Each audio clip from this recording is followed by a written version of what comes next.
So if that didn't inform you, this is, of course, the Mafia III panel, finding a new era of organized crime. I'm Adam Sessler, probably best known for misspelling Mafia on Twitter this morning. I was going to say, I'm really thrilled to be moderating this panel. Obviously, I like video games. I also happen to love crime fiction. So Mafia as a franchise has always been very, very interesting to me. And this incredibly talented group of people here really are doing something so fresh and exciting with Mafia 3. And I think by the end of this hour, you're going to understand why I have goosebumps every time I read or watch anything about this game. And with that in mind, I would like to introduce these wonderful panelists and have them explain their role on the game. Bill? Oh, actually, Hayden. His slide is up, so I can start with Hayden. Hi, I'm Hayden Blackman. I am the studio head at Hangar 13 and creative director on Mafia 3.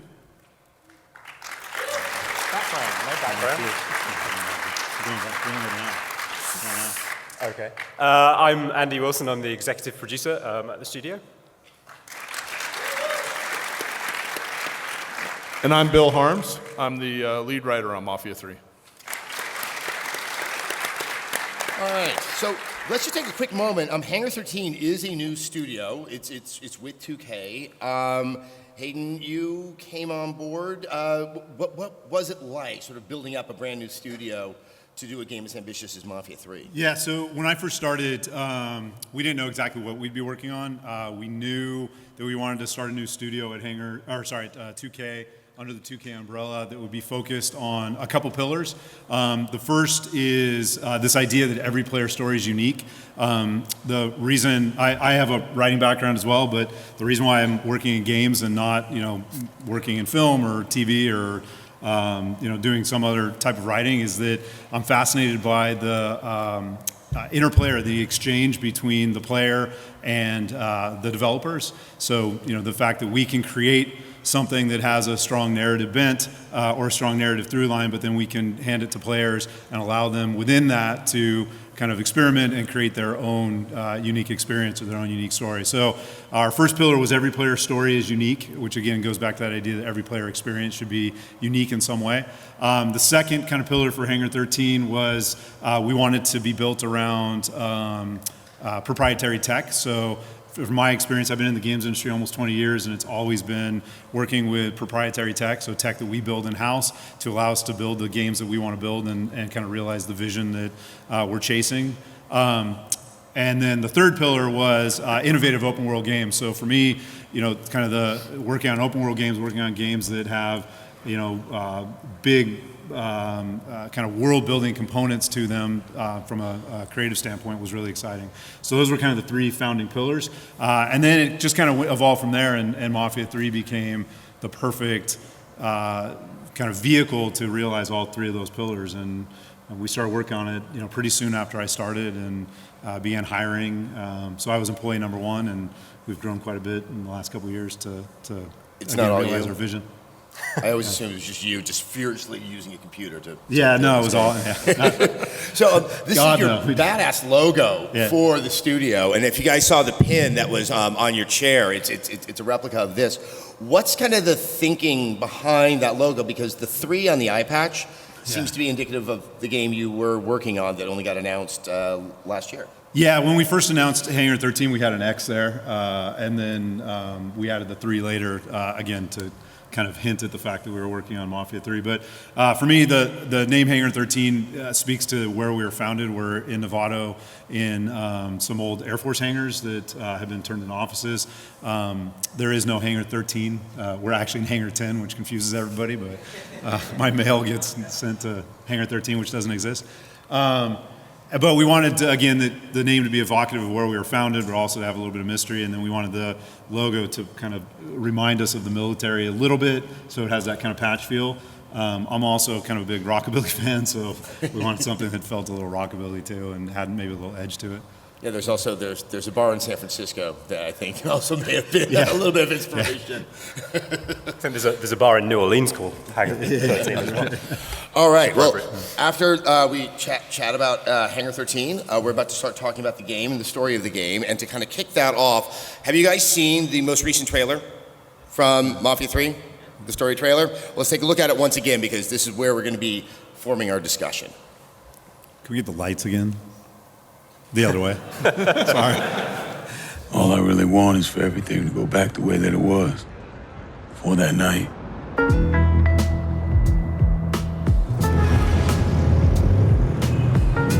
So those the men you gonna kill, huh?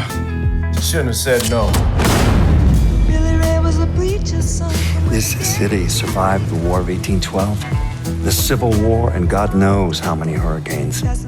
But when Lincoln Clay went after the mob, he inflicted more damage than all the wars and hurricanes combined. Where the fuck you think you're going? Sal Marcano deserves to die. I won't argue otherwise. Kill him, but let that be the end of it. That's not enough. It's enough if you say it's enough. This isn't about bringing them back, or even exacting some street justice. It's about making that bastard feel what it's like to lose everything. Welcome home, son. Watch as I take it all away from him. How do I find Alvarez? How? We're getting ready to fucking kill me. I was just doing what Uncle Sal told me to do. There's got to be something we can do. You are Sal Marcano. We wouldn't be in this fucking mess if you'd done what you were supposed to do.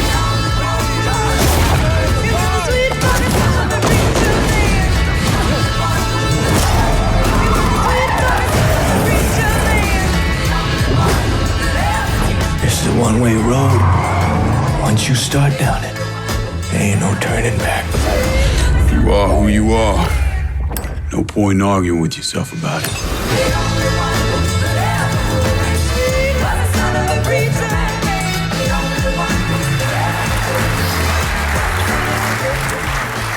So let's just kind of talk big picture. And when people think of sort of gangster narratives, I think because of the influence of The Godfather and the Cotton Club and movies of that ilk, there's a lot of association with the East Coast and in mid-late 40s, early 50s. This game is in New Bordeaux, which is clearly based on New Orleans, and it's 1968. While that may not sort of say like, oh yeah, that doesn't scream gangster, it's actually a very sort of appropriate time and setting. There were gangsters, and there were gangsters in New Orleans in that time in America. Yeah. You want to take it, Bill? Yeah, sure. So obviously New Bordeaux, our fictionalized version of New Orleans, but the real New Orleans has a very, very long history of organized crime. In fact, it's often credited as being one of the first cities in the country to have organized crime. It goes back to the 1890s. And even through the 1900s, there was a mobster named Carlos Marcello who basically ran the city. And he was a very interesting fellow in that he kicked up to the 5 families in New York, but he was basically allowed carte blanche to run New Orleans how he saw fit. So there's that very rich connection to the mafia in real world New Orleans that we tapped into. But also as part of this is the connection with the black mob, which is also another real connection that has existed in multiple American cities. So Hayden, you're starting out in Mafia III. Obviously, there have been previous Mafia games. We know with setting and time period, you're trying to move in a different direction. What are kind of your core tenets of what you set out to accomplish with this game? Yeah, so when I, again, started working on Mafia 3 and knew that, we'd be at Hangar 13 working on this franchise, before we even started thinking about the game itself and what the game should be, we started looking at what do we think a Mafia anything needs to be, right? What are the kind of franchise pillars for something called Mafia, whether it was a movie or a comic book or a video game, and obviously using the 2 previous games as inspiration. So for me, it kind of came down to a couple pillars. One is it's about organized crime. This isn't a game or a story about anarchy or lawlessness or just crime in the streets. It's very much about organized crime and the hierarchies and tradition and rules that are associated with organized crime. The next is that Mafia stories should feature a gifted anti-hero, so not somebody that has kind of heroic qualities in this that we might expect. but that is, does have some and is gifted in some ways. And we can talk a little bit about how Lincoln is later. But and then the city is a main character. That's another one. So we really focused on the city, making sure that it felt like it evolved and changed over time. And then the last, I think, big pillar for us is that it's historical pulp fiction. So it's this idea that it is fiction, but it's set in a time and a place that's real. It references real events. Hopefully, it feels authentic to the time period. But it is, again, fiction, and it's pulp fiction in the sense that it deals with kind of the salacious side of things. So we don't make any bones about the fact that these guys are all, criminals. They're, doing criminal things in our world.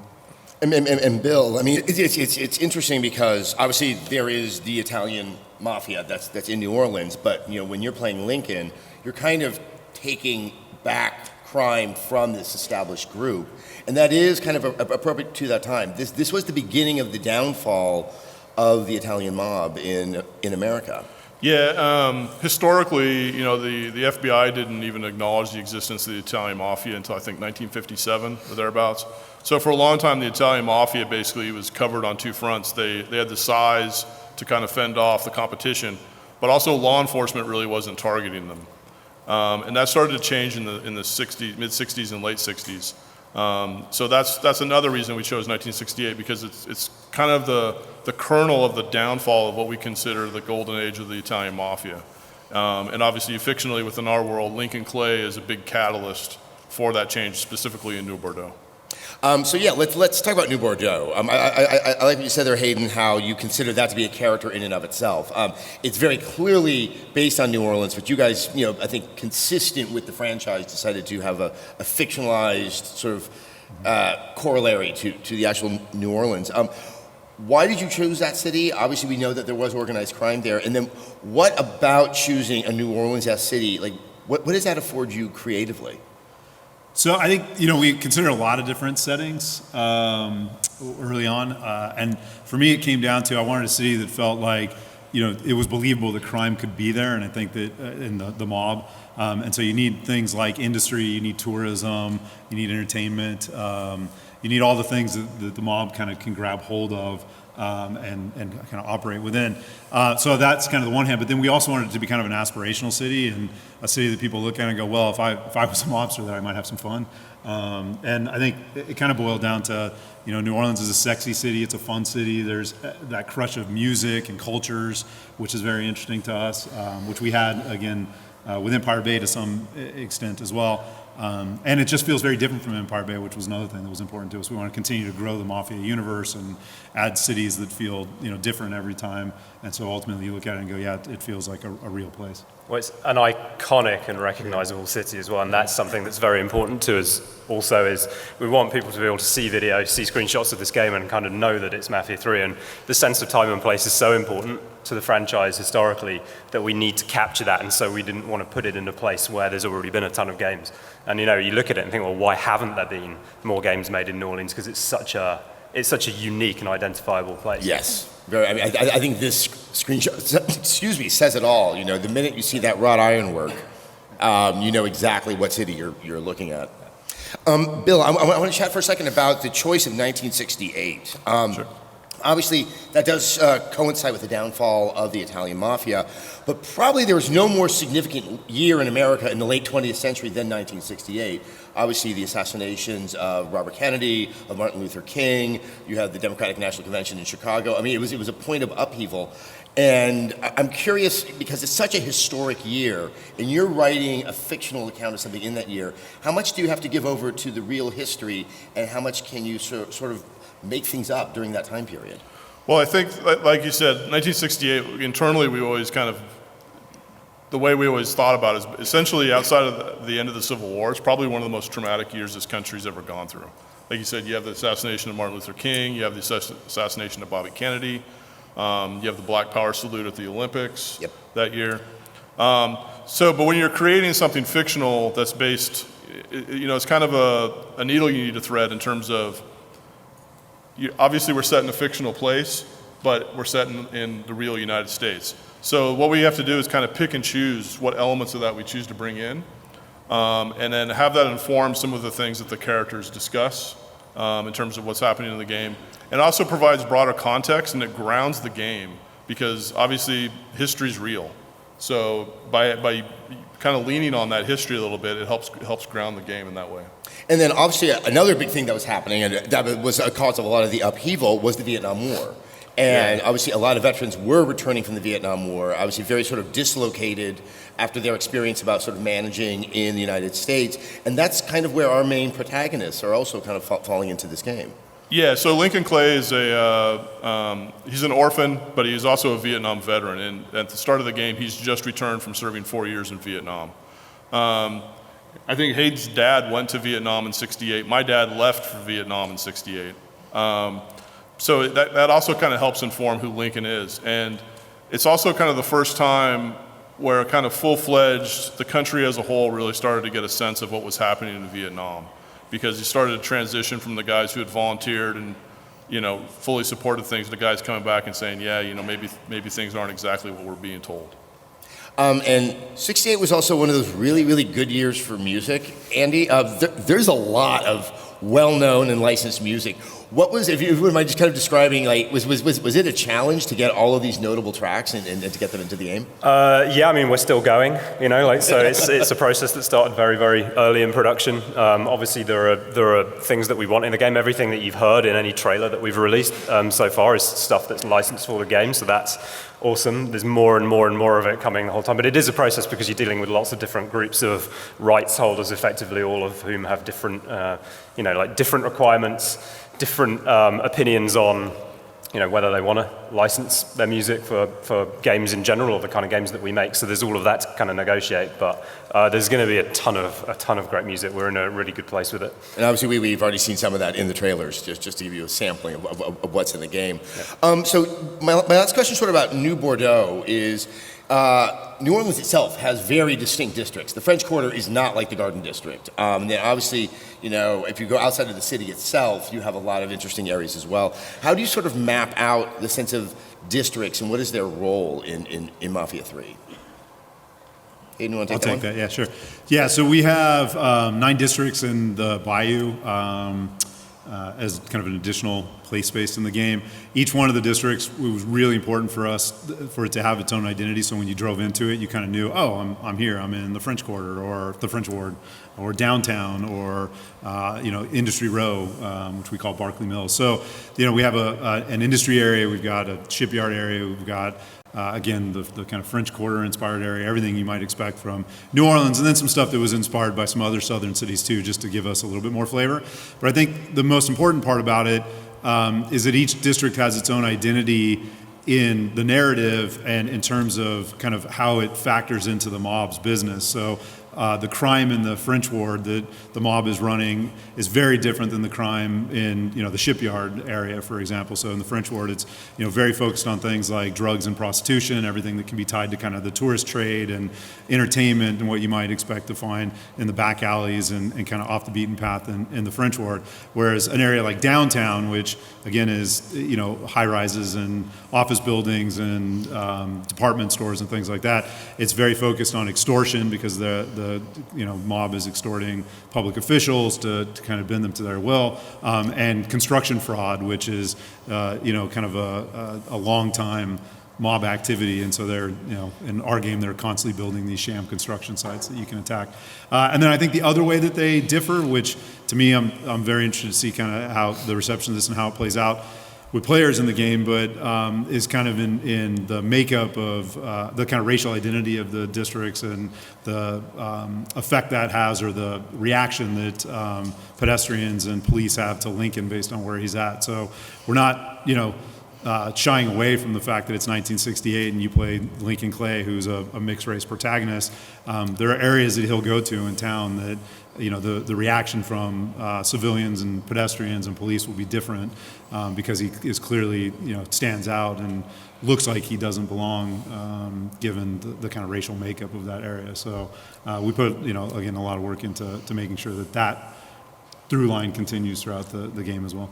It's not a fantasy version of 1968. Yeah, no, I mean, and again, we're not so naive as to think that one game is going to, kind of cure racism, and the game's not about racism, but it is about race on some level because of who Lincoln is and, who he's fighting against and who he decides to work with. So, our goal is that if you go to, one area of town and suddenly there's a police presence on you and it makes you think and wonder why, and you kind of realize it's because 1968 and Lincoln clearly is out of place and has been called out for that. Then I think that we've kind of at least we've had an opinion and we've kind of made people think a little bit, which I think is never bad in games. Plus, we decided fairly early on it would be extremely weird to ignore it. Yeah. And to try and the whole point of the game is to be as authentic as possible to that time period and set the sense of time and place. So to then take this very prominent piece of that and just completely kind of gloss over it would have been questionable. Yeah, no, I would agree. I want to talk more about Lincoln Clay, but I want to talk about one more thing about the setting of the game. In 1968, there were no Priuses. There were still some badass-looking American motor vehicles. What is sort of the vehicular experience of Mafia III? So my background is racing games. This is why I have a big grin on my face when I talk about this. So obviously the most prominent vehicles of that era are the muscle cars. You see kind of Lincoln's premier ride here. There's a whole fleet of vehicles that you can kind of build across the course of the game. The muscle cars are a big constituent part of that. They feel incredibly kind of powerful and throaty, and they're extremely fast. But they're not, this isn't an arcade game, so we're fortunate in terms of the team that we've got and the engine that we've got is based on a lot of the technical underpinnings from the 2K Czech team, many of whom have actually moved over and become part of Hangar 13 with us, and particularly in terms of everything that's underpinning the racing engine, or the racing part of the engine, it's actually extremely sophisticated. So we've not taken it full sim in terms of how it feels, in terms of how it handles, but we have managed to build a lot of individual variety into each and every one of the vehicles. So kind of the hope is that people will find their favorites as well and kind of build the fleet that they want to build. And I would add too, working on this game has been fascinating because I've learned so much. We've had to do so much research in the game, and as Bill noted, my dad came back from Vietnam in 1968, which is where we kind of got that insight into the fact that people were starting to really talk about the war, because my dad was drafted rather than enlisted, so a lot of the drafted guys were starting to come back in 68 and talk about things that had happened over there, so it was changing the perception of the war. But on a lighter note, I didn't really realize that 68 through early 70s were kind of the golden age of the muscle car, because they hadn't been kind of created before that, and then until the mid 60s, but then there was the gas crisis in the early 70s, right? And so the muscle cars kind of fell out of favor because they were so expensive to drive because of how much gas they consume. So for us, picking 68 was kind of perfect for vehicles as well, because we have the old standards that you expect from the mob guys to be driving. You've got little sports cars, and you got trucks and Jeeps and other things and some military vehicles that were starting to be driven on city streets or whatever. But then we also have all the muscle cars, which is kind of a really small window of time that those were popular. Yeah. My grandmother had a really cool Ford Falcon, and my parents instead had a Dodge Aspen, which, if we ever do an 80s mob game, it's going to be these horrific big station wagons that have no sexy appeal whatsoever. We have station wagons too. So let's talk more about Lincoln Clay. When did you start to envision this character as the protagonist? And I would love to hear the process of how you kind of fleshed him out over time to make him a more complex character. Bill, do you want to start with that? Yeah, sure. It was kind of the Mafia franchise, and one of the hallmarks of it is that we basically grabbed these kind of very specific time and places, and then, like Hayden mentioned earlier, we kind of insert a gifted anti-hero into that space. So when we started really thinking about Lincoln Clay, it kind of was simultaneous with both the year and also the setting. All three of those things kind of came up together. Like I said, one of the franchise pillars is capturing a moment in time and basically fully immersing the player in that.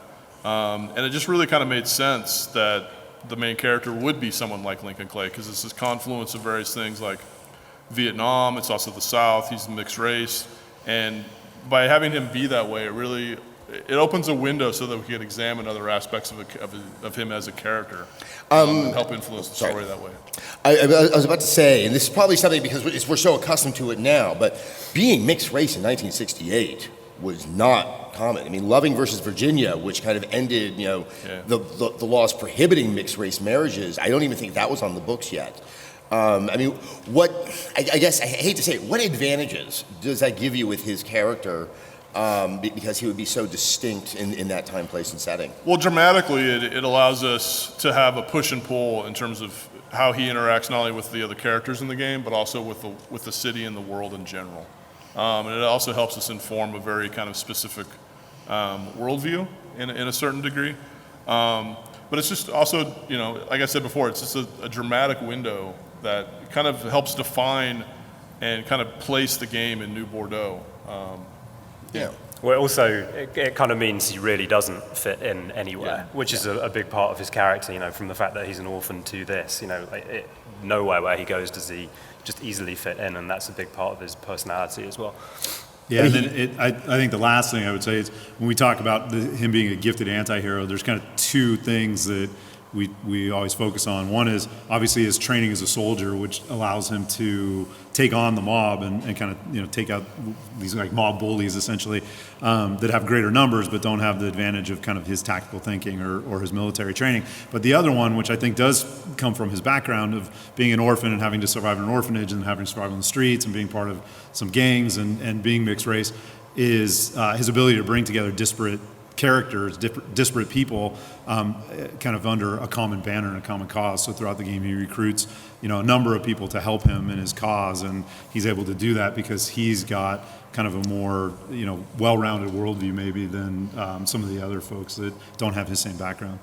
I mean, yes. Lincoln clearly has a chip on his shoulder, but in an odd way, he's also a really strong manager. Or like that's one way that you can kind of play the character, because he's bringing different people that they're not organizing themselves in a criminal way around ethnicity. They seem to be organizing themselves just because they seem to have a common goal. I mean, it's a very interesting way of approaching this. I would love to sort of hear more about that.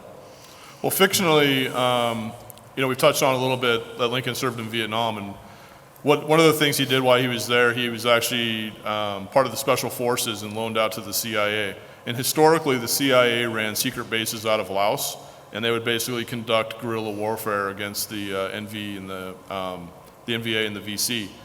And as a part of that, there is an element of recruiting, the enemy of my enemy suddenly becomes my friend. So at least narratively within the game, that's something that is kind of centers him in terms of like, Hayden said, he's able to rally these other people around. Normally the three underbosses who end up working for Lincoln, Cassandra, Vito, and Burke, they would never have anything to do with each other. But because of his past and kind of who he is, Lincoln is able to rally them together and point them in a single direction, which is going after Sal Marcano. It harkens back. Like Andy said, he's kind of the odd man out, and when you're kind of the odd man out, that's also a skill you need to learn, but also as part of his training that he received when he was in Vietnam. Now, without giving too much away, typically one doesn't just wake up in the morning and say, "Hey, I'm going to take on the mob." It just doesn't work that way. So if you can give a sense of what is kind of the motivation. He already has good reason to be angry, but then what makes him specifically angry at the existing organized crime in New Bordeaux? So obviously we touched on it in the trailer, but when Lincoln returns from Vietnam, let me back up a second. So Lincoln originally is an orphan. He spends time in a Catholic orphanage. When the orphanage is shut down, he falls in with a black mobster named Sammy Robinson, who has a biological son named Ellis, and they essentially adopt Lincoln. Lincoln joins the Army, he spends 4 years in Vietnam, and at the start of Mafia III, Lincoln's just returned home. And his plan is to actually leave. He basically came back to say goodbye. But because of problems that Sammy's having, Lincoln's kind of fatal flaw is his loyalty, so he decides to stay and help out, which unfortunately ends with the Italian Mafia, which in our version of New Orleans is led by a guy named Sal Marcano, betrays the black mob and kills everybody. And that really that's really the catalyst for what Lincoln does for the rest of the game, which is him exacting revenge on Sal. But it's a special type of revenge. He just doesn't go out. If he wanted to, he could probably just go kill the guy. But as he says, that's not enough. He wants to systematically dismantle Sal Marcano's criminal organization and replace it with his own criminal organization. I think I want to point out, I wonder if you guys in the audience have noticed this. what you just sort of detailed and what we've been detailing here about the game and the characters in the game is something that I would probably hear more typically when someone was describing a movie they were working on, or actually a novel. I mean, it's fascinating just how much sort of research and thought has gone into this, and it sounds how intricate and nuanced the story is that you want to tell. Was that something that you saw at the beginning of development, or does it happen through the process? You got excited about the subject matter? I've always been excited about the subject matter. Crime fiction is probably a tie with horror fiction as my favorite genre. I was reading crime novels, back when I was in high school. In terms of influences, it's a wide array. I'm personally a fan of older crime writers like Jim Thompson, and wrote The Killer Inside Me and The Grifters and The Criminal and a bunch of others. There's a guy named George V. Higgins who wrote a book called The Friends of Eddie Coyle. He also wrote one called, I think it's called Cogan's Trade, which was turned into a movie called Killing Them Softly. The Richard Stark novels, The Man, which I think there was a Mel Gibson movie based on one of those. The Man with the Getaway Face, those kind of things. But they're all very gritty, kind of grounded crime stories that, oddly enough, are about flawed anti-heroes. Like, in the Parker novels, Parker's not a nice guy at all, but there's something about him that makes you root for him. So I think that was definitely an influence. What I find interesting is, I'm very accustomed to that kind of flow of a crime novel. They tend to be small and it's existing in the dark corners of some urban environment. Obviously, with a game like this and with the ambitions that Lincoln has, he's trying to sort of take over the entire city. Was it interesting to try to maintain those aspects of crime fiction, even though the game itself is telling a story that sounds to me like slightly different? Yeah, I mean, obviously.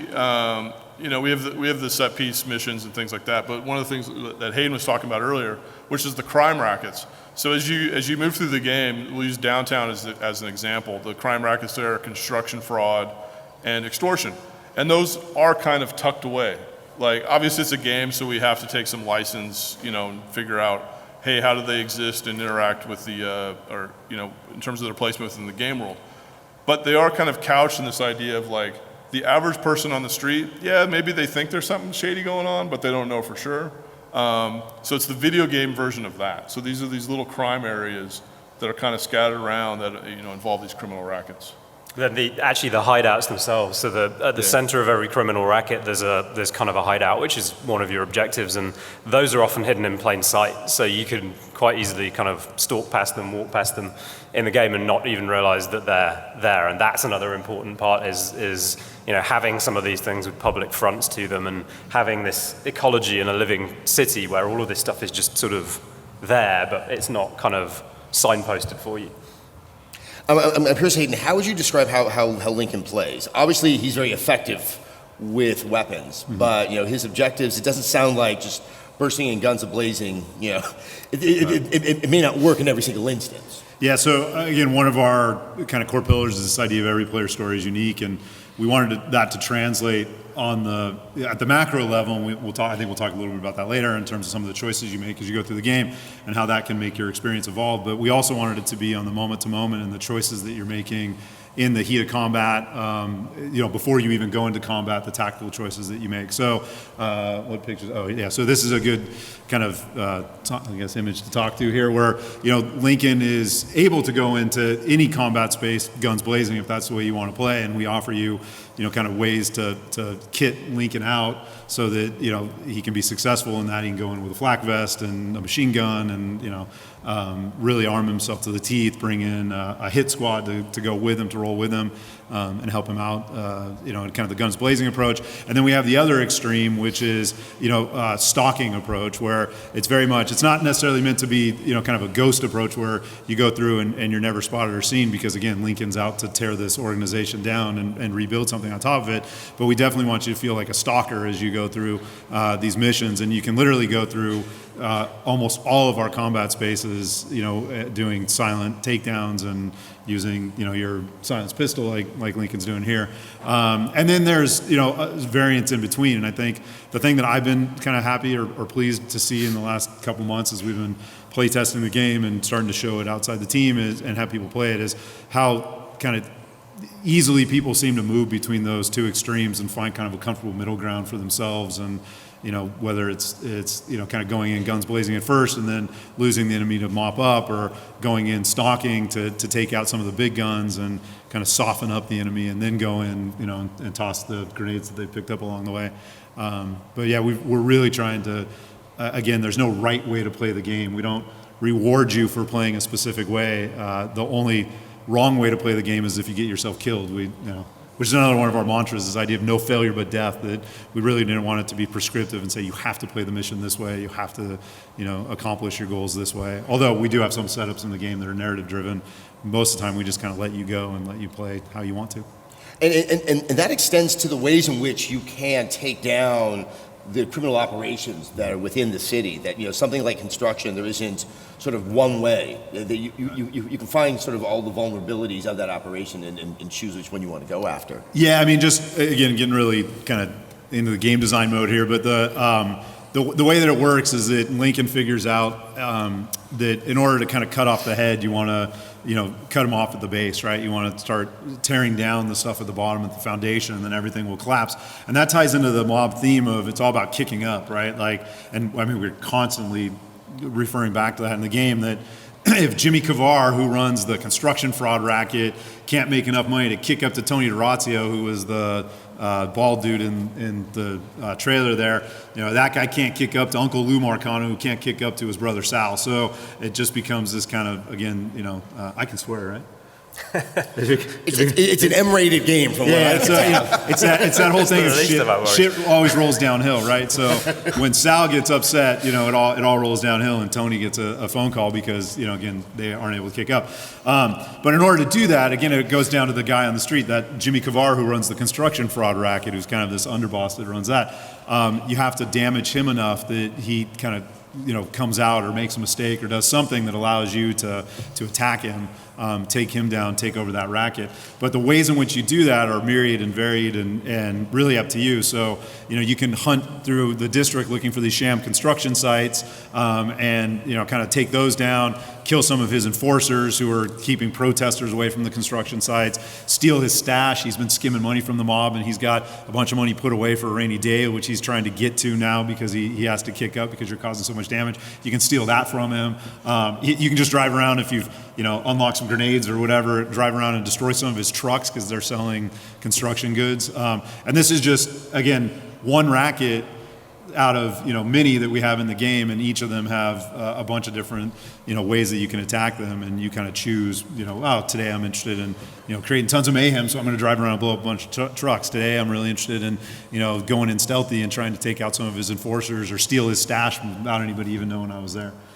To Bill's earlier point, though, it does all tie back into the narrative, so it's important that even the smallest of these activities is actually tied back into the crime ecosystem in the city in some way. So we don't want to have kind of side quests that are not related in any way to kind of what your overall objective is in the game. Yeah, everything, and this is a really important point for the team and something we stress all the time.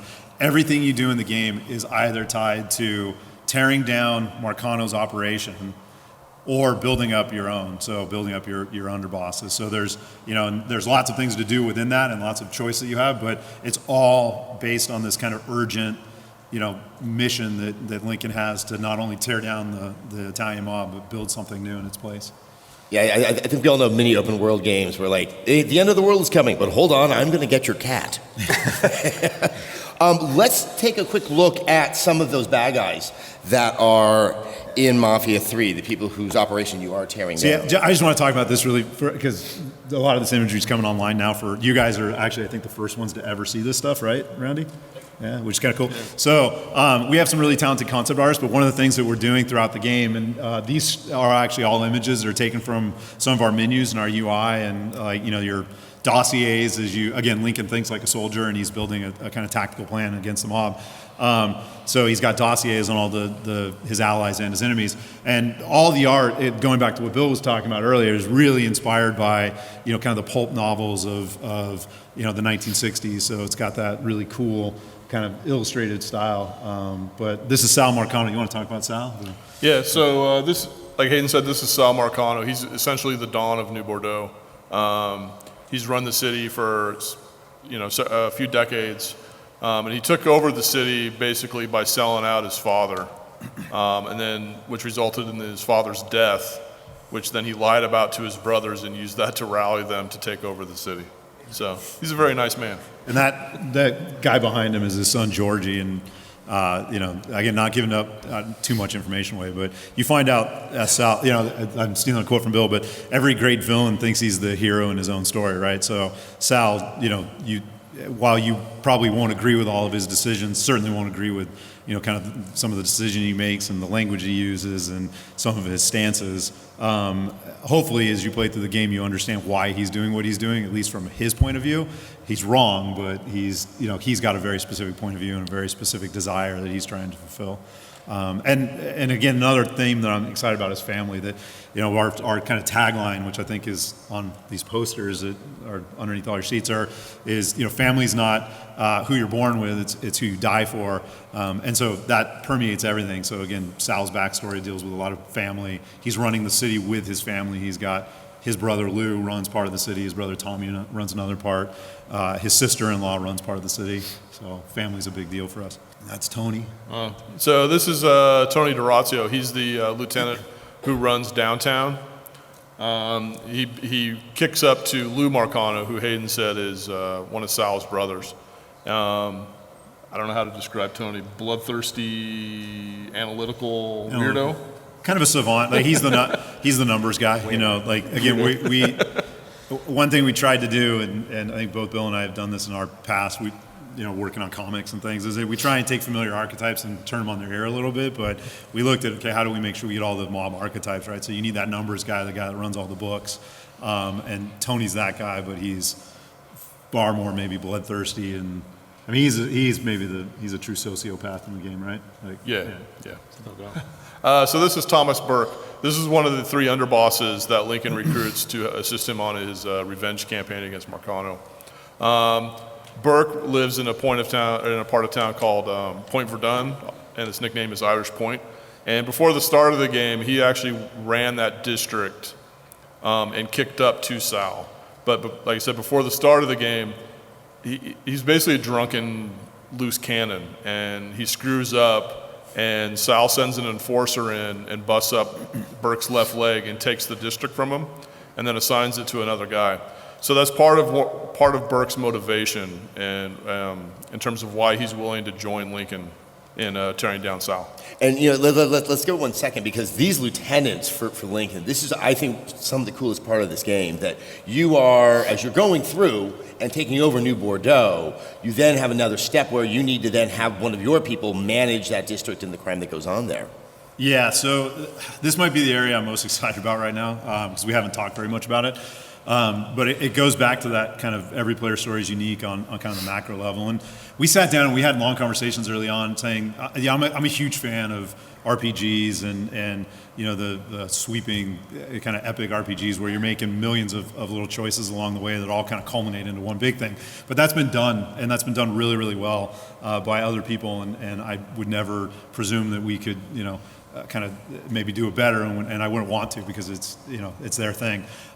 So instead, what we focused on was how do we give you a couple dozen really meaningful choices throughout the course of the game that every time you're making them, you're kind of sweating it a little bit, because that it is going to have long-term ramifications. And the thing I keep telling the team is that we want to present the player with hard choices, and a hard choice to me is a choice between multiple positives, but knowing that there's ramifications somewhere down the line, right? With how that ties into these guys is your 3 underbosses. Every time you take a racket in the city, you have to have somebody run it and kind of hold it for you. So you assign the racket out to them. They start earning. They're kicking up to you. Everything's good. When you take over the district, you have to make the decision who runs the district. And so you can go in and you can say, hey, I'm going to give everything to Vito. Great.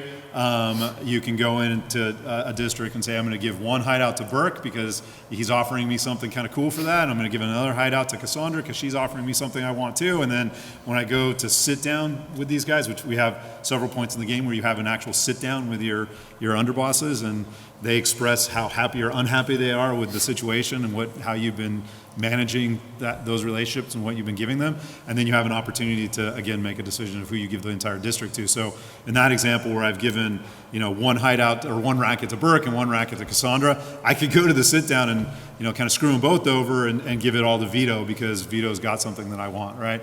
But again, that has a short-term gain or short-term reward, but definitely long-term ramifications. We're not talking too much about it yet, but you can probably take it to its logical conclusion that these guys are hardened criminals, and if you don't keep them happy, there will definitely be a reckoning, right? So it was like last week was the first time we've ever had anybody from outside of the development team or 2K actually go hands-on with this and play it through not to its natural conclusion all the way through all of the sit-downs, but the first sit-down they'd seen. And it was fascinating to just watch people agonize over what they were going to do.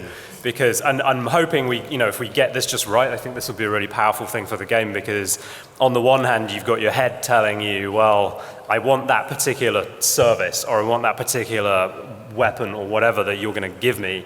I need it, so I want to give it to you. But then you've got the heart kind of telling you, but I'm invested in this character emotionally now. Like I really care about Vito because I'm a huge Mafia 2 fan, or I really care about Cassandra because of her backstory and just the way that she interacts with me when I'm at these sit-downs. So it's going to be. There was some real agonizing going on. It was quite. We literally had one guy apologize to Vito. It was so awesome, because he sat there and he was like committed to giving everything to Vito, and then he got to the construction yard, he took the fraud racket over, and Burke happened to have a really great reward associated with that. It was the ability to basically start working with Burke's IRA contact, who will give you explosives, so things like C4 that you can start using in your war, right? So who doesn't want that? So he gave the construction fraud racket to Vito, but then promised, I'm going to give you, to Burke, but then promised, hey, I'm going to give you the whole district, and it's kind of out loud. And then when he got to the sit down, he agonized over it and ended up giving it to Cassandra and apologized and promised that when he played the final game, he'd give everything to Vito, but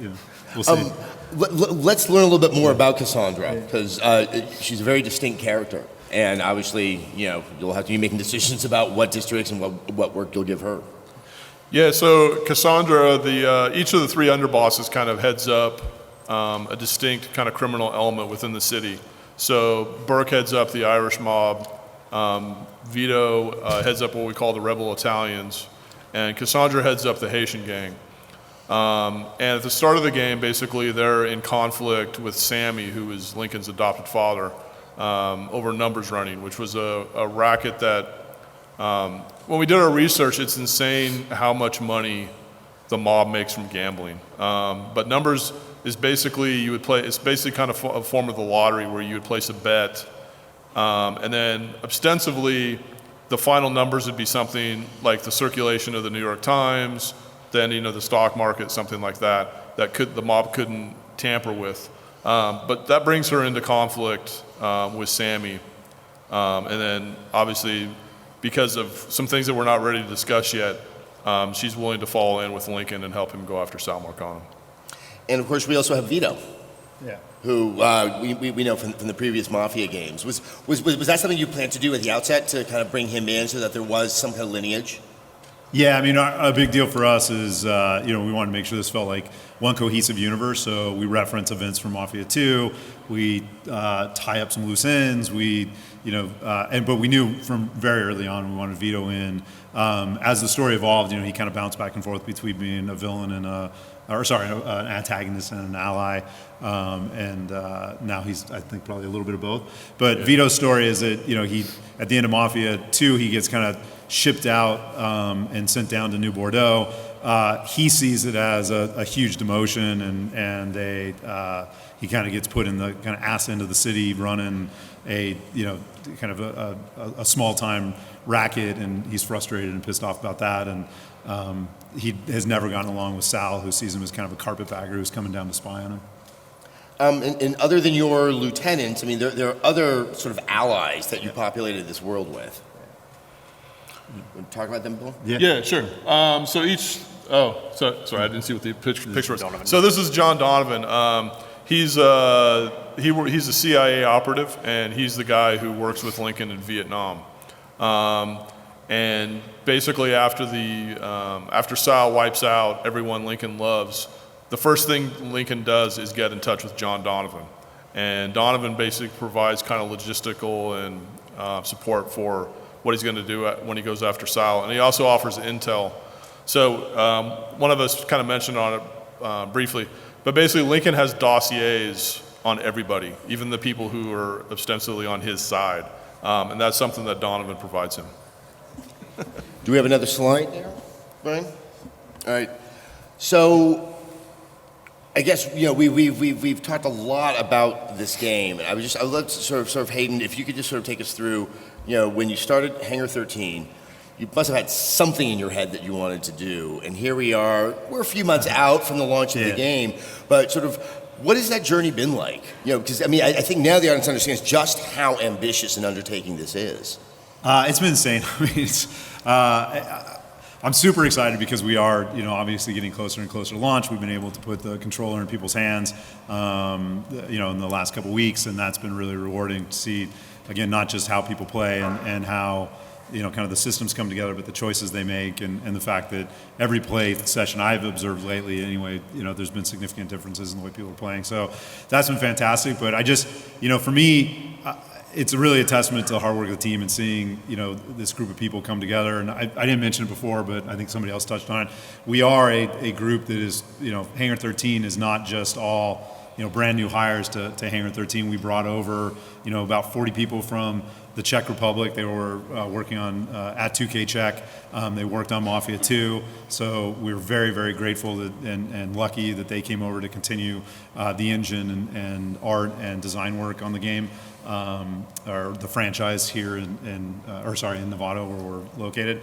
And then we're still working with 2K Czech as well. There's a studio out there that is working on the game with us. The media team doing all the cinematics is out there. So a lot of the cinematics that you saw in that kind of story, the